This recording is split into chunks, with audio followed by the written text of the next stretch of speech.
Assalamualaikum warahmatullahi wabarakatuh. Perkenalkan, nama saya Ruby Pujalandari dengan NIM 0302524010. Di sini saya akan mempresentasikan yang bertema dengan laporan arus kas. Baik, di sini yang pertama di slide pertama itu ada pengertian laporan arus kas. Laporan arus kas adalah laporan keuangan yang menunjukkan perubahan kas dan setara kas seperti deposito berjangka selama satu periode tertentu dengan mencantumkan sumber penerimaan dan pengeluaran kas.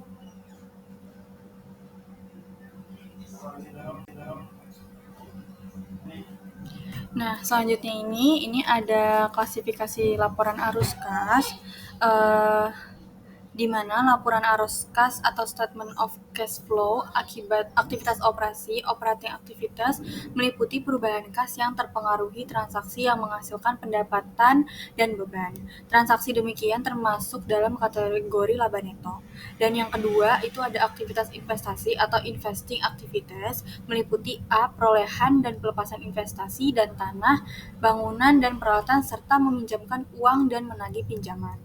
Yang terakhir itu ada aktivitas pendanaan atau financing activity, yaitu meliputi perolehan kas dari pinjaman dan pembayaran utang, dan perolehan kas dari para pemegang saham, pembelian kembali saham, dan pembayaran penyajiannya penerimaan kas, pengeluaran kas, dan saldo kas neto yang dihasilkan dari aktivitas operasi, investasi, dan pendanaan pada suatu periode tertentu. Informasi arus kas dapat membantu investor kreditur dan pihak lainnya untuk menilai dividen.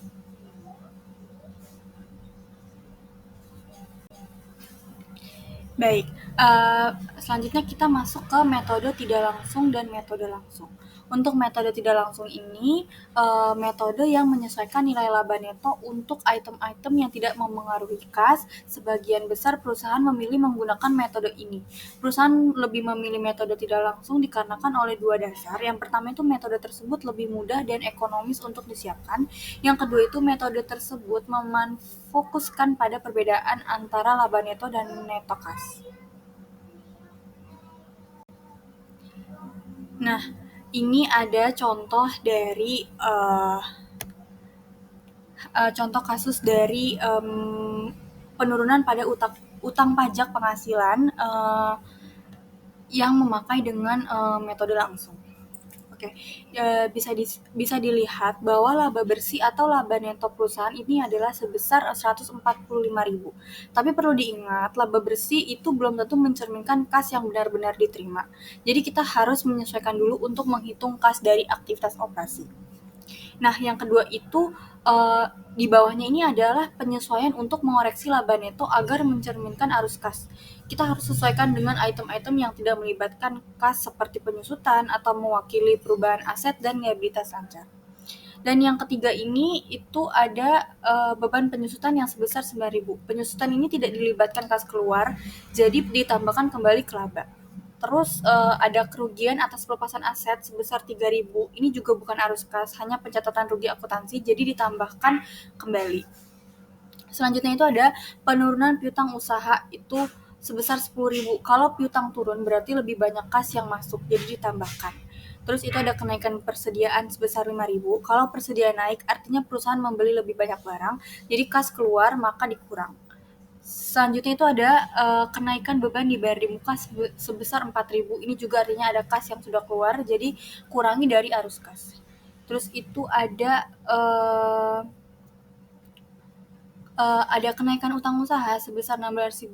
Jika utang usaha naik, berarti perusahaan belum membayar kewajiban. Jadi kas tetap ada, maka ditambahkan. Dan yang terakhir itu ada penurunan utang pajak penghasilan sebesar 2.000. Dan ini sangat penting karena penurunan utang pajak berarti perusahaan membayar lebih banyak pajak dibanding beban yang diakui. Maka ini justru mengurangi kas sehingga dikurangkan. Dan hasil akhirnya ini adalah setelah semua penyesuaian dijumlahkan totalnya menjadi 27.000. Ini adalah penyesuaian atas laba bersih. Jadi kas bersih dari aktivitas operasi itu sebesar 145.000 ditambah 27.000 itu sama dengan 172.000.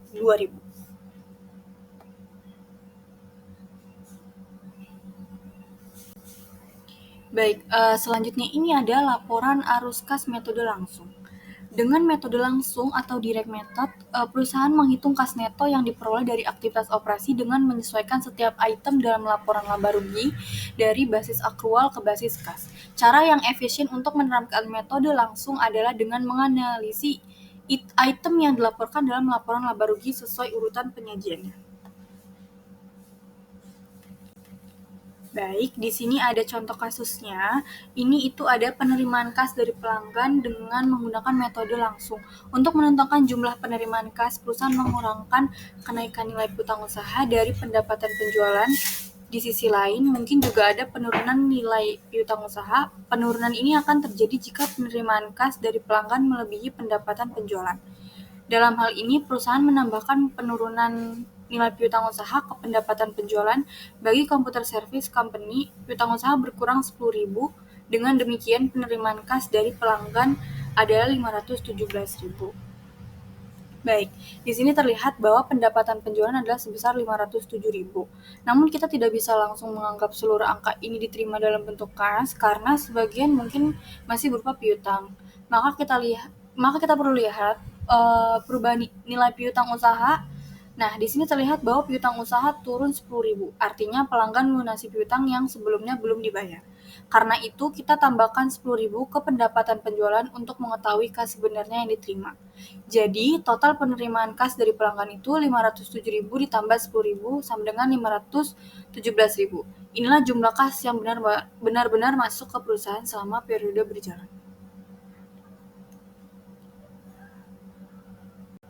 Baik, itu saja mungkin yang saya bisa dapat sampaikan. Kurang lebihnya mohon maaf. Wassalamualaikum warahmatullahi wabarakatuh.